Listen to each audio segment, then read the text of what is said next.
American men are stuck in what's been dubbed a friendship recession, with 20% of men now saying they don't have any close friends. So what are the implications of male loneliness, and how should we confront it? Well, joining me on this topic are four familiar faces at CBN. Great crew with me today: John Jessup, Efrem Graham, Roberto-Torres Cedillo, and Brody Carter. Gentlemen, welcome. Appreciate y'all being here. So who wants to jump in first on the problem men have with friendships? No one is eager, huh? Well, I'll just say I don't feel lonely with this crew, guys. But it's an epidemic of some sorts in this country. Like, a lot of guys lack friendships, especially Christian men, for whatever reason. Anybody want to kick this off? Well, it differentiates between, people who are married and people who are single. I mean, it's a multifaceted issue, right? And I think this really reared its ugly head because of COVID-19, right? Yeah. And so that caused so many problems, and now we're continuing to pick up the pieces. People outside of the church, people with the church. I mean, with us, thankfully, we have such a strong core of Christian friendships. We can be friendly with one another because the Lord teaches us how to do so and how to benefit from relationship and in community with one another. But for people who are outside of the church, this is a puzzle that, sadly, I don't think is going to be answered or put together. I would say that it's also a problem in the church as well, though. Thinking of my own experiences, the friendships haven't always come easy.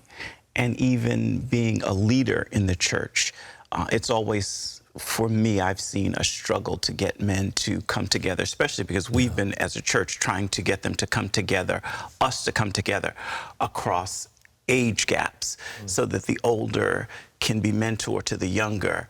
And that doesn't always gel. I find that, for Bible study, I've got this same core of older men. And then if I go to a social event, then I've got a different core of the younger men. But the mixing of the two doesn't always happen.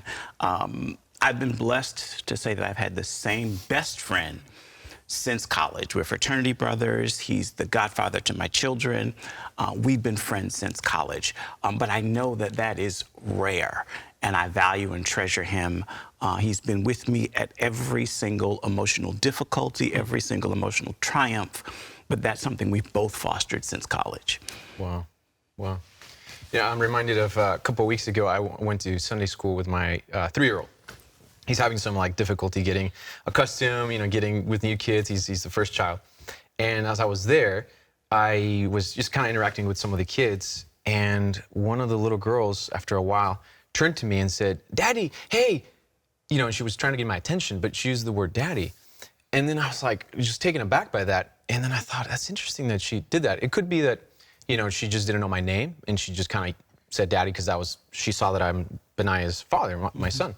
But then I was thinking, I wonder if this issue of, loneliness and what you said about men, older men and younger men, not being able to relate, or there's sort of a disconnect. I wonder if it starts early on in our upbringing, where, as parents, if we don't foster that mentorship, modeling that vulnerability, modeling what it means to serve and connect emotionally, I wonder if that later on trickles in life. And so I was just challenged to think about, what am I doing now so that those kids later on can have those relationships, if they can open up to a healthy male figure, model, father-like, or whatever you want to call it. So I think it should be something interesting to explore where the root of that is. I know this is like you said, multifaceted and this deep, but I just thought about that, how that impacts early on in childhood. So. There's so much wisdom here. I'm not sure there's much more to add. To Efrem's point, I do think it's not just something that we see in culture. I think it's somewhat compounded within Christian culture, because we have this thing where, we're supposed to be blessed and highly favored. So you're almost wearing a mask because you don't want to let people in, on top of the fact that we're men, and we have this idea of manhood that's kind of warped with machismo and masculinity. So I think it makes it a little more complex, a little more complicated for us, because we want to be providers, we want to be protectors, we want all those things that have kind of been ingrained in us from childhood, which kind of impede the ability to be transparent, impede the ability to be vulnerable, because we don't want to be seen as weak. But Scripture says, in our weakness, He's made strong. But I find myself constantly trying to avoid being seen as weak. So I think those are some of the, at least from a spiritual standpoint, some of the factors that make it difficult for us to be transparent and honest in male friendship. I think it's a problem that needs to be solved, because Christianity means community in Christ, through Christ. And so we need to do life together. And so the importance of not falling into this male stereotypical macho man where you need to stand up and do things on your own and dust the dirt off. Like, it's okay to be vulnerable. It's okay to have these emotions because God gave them to us. And I think women are much more in tune with that. And that's why maybe they can commune a little easier. But for us, it takes effort, and we just need to show up. It's like going to the gym. You just need to show up. That's the hardest part. Yeah. And so once you do that, and once we open up this dialogue, maybe we can find the answer together. Yeah, vulnerability and trust can certainly be an issue. Who can I really trust? For a lot of folks, like I had really close friends in college, fraternity type thing, like you, Efrem, and still keep in touch, but don't see them. Everybody lives far away. I feel good friends in my life now, but I don't really see them outside. I don't. It's rare that I'll say, sorry, honey, I'm going out to a movie, or I'm going out to play golf or something. There's communication, but to go out and actively do something with other guys it doesn't happen as much as it should. With my kids and with my wife, work, church, which are all good endeavors, but I find myself not making that time anymore. And it's kind of something I've just kind of fit into a stream on, and I'm not sure why. I think for me, it's been similar as far as making new friendships at this phase of my life. They've been few and far between. And I think a lot of it goes back to being a husband, being a father. I would feel guilty about the amount of time that I work and then coming home and saying, "No, I'm going to go out and hang with, with my friends now." Although that's important, we don't prioritize. Do we feel like it's not important, though? We probably don't. I would say, no, I personally, and I say this goes to me especially, having grown up without a father present in the home, have felt that every single opportunity for me to be present, to be available to my children and to my wife are critical, to the point that I remember my wife forcing me out, saying, you need time. That's valuable. Yes, you need to make time to spend with your best friend. And my best friend doesn't live in the same city as I do.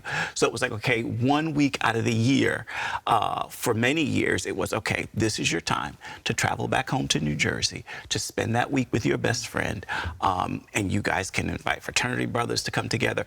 So that week, to the point that I look forward to that 1 week. Now, naturally, you need more than that. But it took my wife saying, that's a priority for you. That needs to be a priority.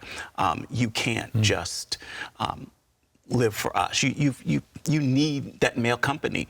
I'm blessed now that I've got a son who's an adult, so I find that we're now bonding, and that's a beautiful friendship that I'm loving unfold. But what I've also done there is I've modeled for my son that it's okay to be emotional. Yeah. I watched him just 2 weeks ago have a breakdown. And he didn't feel guilty about that, but he felt like, Dad, this was building up a long time. This has been building up. I'm not satisfied with where I am. To the world, I'm doing well, but he could break down and share that and knew that, okay, I've seen my dad cry before. I've seen my dad be emotional. I didn't have that modeled for me, so now I'm trying to model it for I hear you on that. We had something going on in our family recently, and me and my 2 boys were in the den together. There was no words. It was just kind of quiet, crying and weeping because we were all mourning something. No words. Would I do that with other men? I don't know. Yeah. Wow. I think as you're sharing, Efrem, about that, just being vulnerable with your kids, I think it's beautiful. And I thought, how do we get young people, especially going back to, for us, but also young people, to see Jesus? If we can see Jesus as the model, and the shortest verse in the Bible is Jesus wept. That's right. And if he is portrayed, shown, modeled to us and to younger people as the most courageous leader in history, who carried the absolute weight of darkness and evil, and he was willing to do that, but yet he wept. That is incredible, to think that a man, willing to be attuned with his emotions, and yet willing to brave the most horrific thing in the entire cosmos, if he's willing to do that and show you his emotions, I want to learn from him. And so it's a challenge for me to, okay, how do I see manhood from Jesus? Yeah. How does he portray it for me? I love that. You know, one of the things that some of you guys have already hit on is your wives, your spouses. And I have found as a single guy that my friendships with men who are husband is really driven by how the wife feels about me.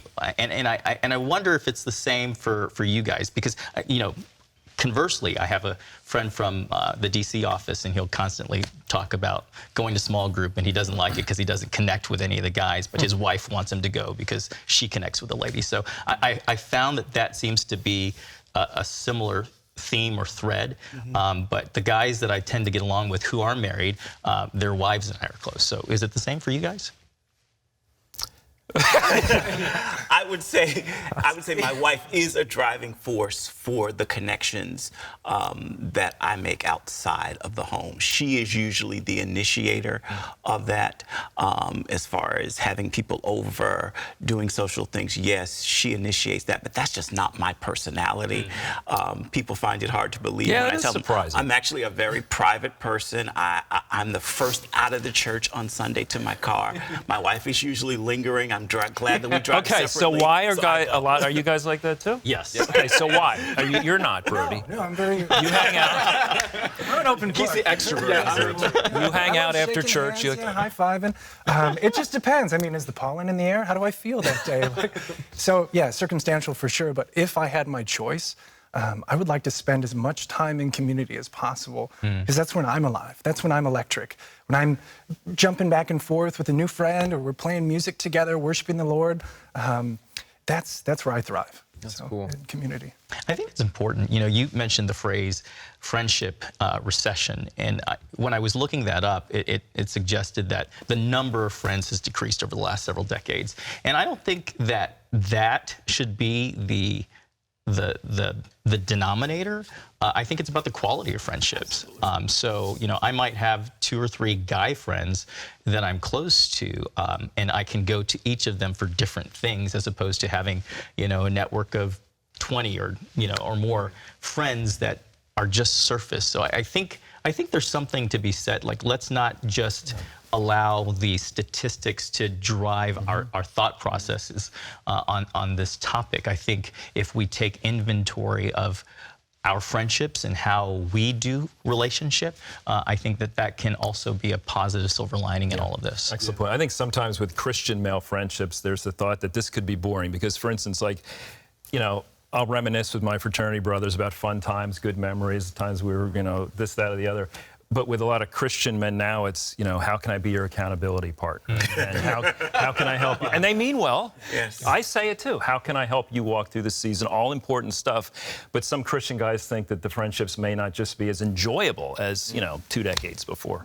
That's really well put. I mean, being vulnerable enough to be real with somebody instead of wearing this mask that is so, I don't know, prevalent among Christian men.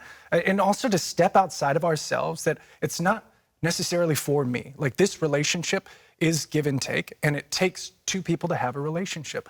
And so, yes, it is beneficial for us to not be lonely by making male connections and friendships, but it's also beneficial to you, or to you, that if you and I were to connect and spend quality time with one another, get to know each other, build trust, it's a reciprocal relationship. It's not just for me and how I feel, but it's also for you. Like, and to open up an opportunity, I think, for you to rest your shoulder metaphorically, or your head on my shoulder metaphorically, so that we can grow together, and yeah, maybe not stay in that stereotypical small dance of how can I be your accountability partner, but to love one another in truth and in spirit, but also to grow as men.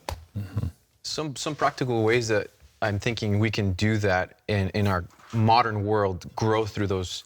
I'm just thinking of, for example, the phone, social media. Do you guys feel that social media, the amount we spend scrolling or the phone, is that something that is robbing us from meaningful connections? I would like to hear your thoughts on that. I think that's robbing the world for me, meaningful connections. I'm a college professor as well, and I had this amazing conversation with some of my students. We weren't even planning this, but this surprised me.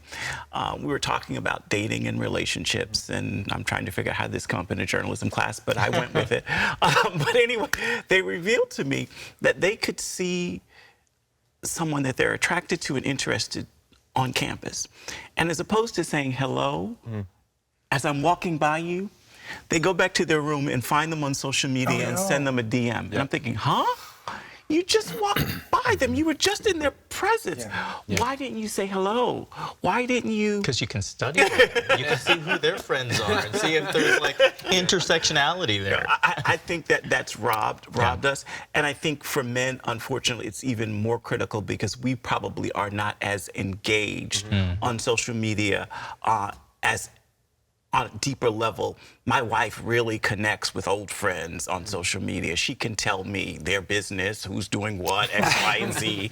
And I'm thinking, I would never have that conversation on Facebook. I would never even think to ask.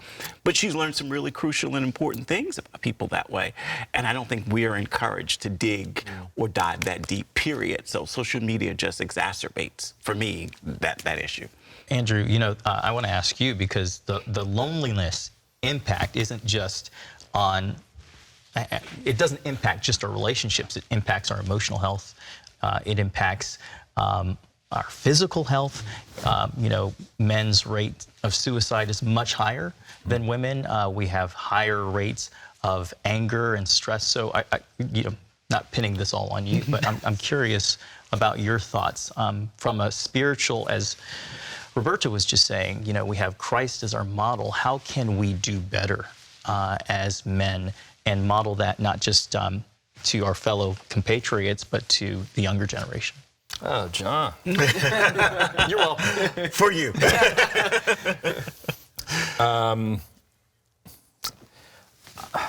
I have actually, a few years ago, I spent some time reading some books about manhood, masculinity, because I felt like I was growing from like college boy to young in the workforce to now father, husband.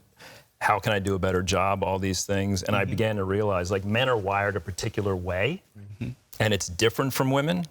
And my two boys, I got 2 boys and a girl, my 2 boys need to see, as much as I can be capable of, a strong male leader who's also humble. If I can emulate this, great.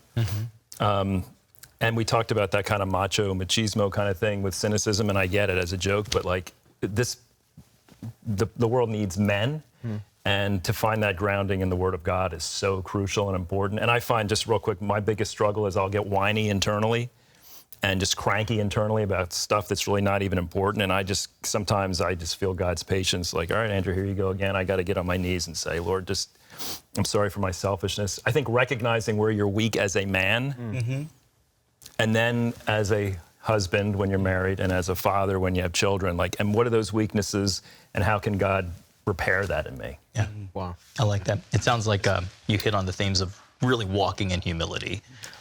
And I see how I still need to grow so much, but it's slow evolution. All of us. Yeah. What do you guys think about, I forget who brought it, maybe Efrem, you brought up about how you've got, in church, you've got the older men who do the Bible study, sometimes 7 a.m., they're consistent every week, their schedule's a little different, and then the younger guys do more of the social stuff. Do you think churches make a mistake trying to mix them? Should they keep them separate? I mean, are churches do they need to get their act together more? I mix it. Because then that's an opportunity to mentoring, tap into that well of wisdom and build relationships, get phone numbers with older gentlemen that can meet up for coffee, or you can develop those relationships. But also with the younger generation, I mean, you wouldn't be able to do that if you were having separate meetings. So men together, learning generationally, and to showcasing that, like, I can't see it unless I watch you walk it. And so if I want to step into your shoes one day, or the next generation's shoes, how am I going to do that without being present and interacting with those individuals? So good. I found that I've always been drawn, and I gravitate towards the older, and I am finding myself in the season where I need to be the giver as opposed to the receiver, and it's been hard, but I think that's required of us as we walk through this journey, to not always be the well that's receiving. Yeah. Yeah, and I think that humility, as I hear you express your desire, goes back to you have a hunger for that mentorship, but you do need a humility. There's the honor and the generosity, both the honor from the younger to the older and the generosity from the older to the younger. And if you have those two components, that will work. But we have to work at that. That's really good. All right, fellas, anything else before we wrap it up? Indeed. I will say, just remember, I've heard someone say that the miracle of Jesus was the fact that he had 12 men all together, bonding, and they were close. So when we're talking about modeling friendship, Jesus is certainly the example. And then he had the 3 that were extra close, right? Yeah. And they were all very different in temperament and style. Yes, So yeah. Because they wanted to. Those 3 wanted to. Yeah. Yeah. Yeah. Appreciate you all and all your thoughts Thank you. and all your wisdom. Yeah. Thank you. It's been fun. Yeah. And we will be back with more 700 Club Interactive right after this.